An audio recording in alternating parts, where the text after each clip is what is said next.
মতিনগর সীমান্ত এলাকায় কাঁটাতারের ওপারে থাকা ভারতীয়দের মানব অধিকার লঙ্ঘিত হচ্ছে। এজন্য দেশ ও রাজ্য প্রশাসনকে কাঠগড়ায় দাঁড় করালেন ত্রিপুরা প্রদেশ কংগ্রেস সভাপতি আশিস কুমার সাহা। রবিবার মতিনগর সীমান্ত এলাকায় যান আশিস কুমার সাহা, বিধায়ক সুদীপ রায় বর্মন সহ অন্যান্য কংগ্রেস নেতৃত্ব। তারা কথা বলেন কাঁটাতারের ওপারে থাকা প্রায় 90 পরিবারের লোকজনদের সঙ্গে। তাদের সমস্যা সম্পর্কে অবগত হন কংগ্রেস নেতৃত্ব। স্থানীয় মসজিদের লোকজনদের সঙ্গে বসে কথা বলেন তারা। পরে প্রদেশ কংগ্রেস সভাপতি অভিযোগ করেন সেখানে মানবাধিকার লঙ্ঘিত হচ্ছে। তিনি জানান বিষয়টি নিয়ে তারা মানবাধিকার কমিশনে যাবেন। তিনি বলেন এভাবে চলতে দেওয়া যায় না, এটা নিয়ে প্রশাসনকে ভাবতে হবে।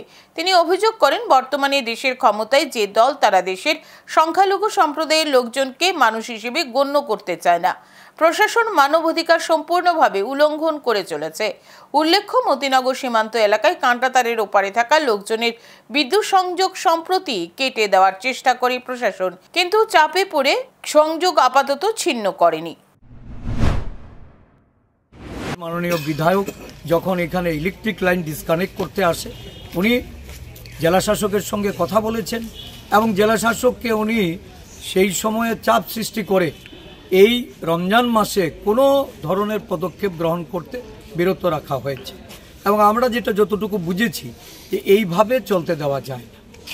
আগামী দিন প্রশাসনের সঙ্গে যেমন আমরা কথা বলবো, আমরা স্থানীয় এখানকার জনগণের সমস্ত অংশের মানুষের অভিমত যেটা নিয়েছি, এইভাবে চল দেওয়া যায় না।